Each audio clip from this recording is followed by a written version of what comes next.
তৃণমূলের সাংসদ শতাব্দী রায়, বিখ্যাত নায়িকা শতাব্দী রায়, তিনি এখন তৃণমূলের সাংসদ। তৃণমূল সাংসদের গাড়িতে লাঠি আর জুতার বাড়ি।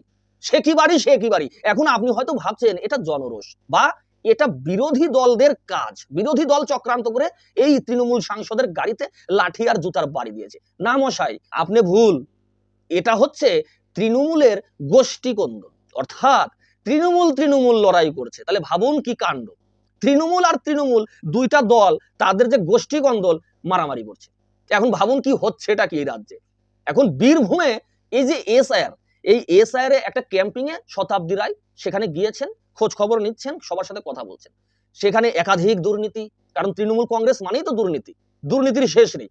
সেখানে শতাব্দী রায় সেখানে যাওয়ার পরে এই যে গোষ্ঠী কন্দলের মাঝখানে পড়ে যায়, আর তখন সেখানকার উত্তেজিত জনতা শতাব্দী রায়ের গাড়িকে উদ্দেশ্য করে জুতা আর লাঠির বাড়ি।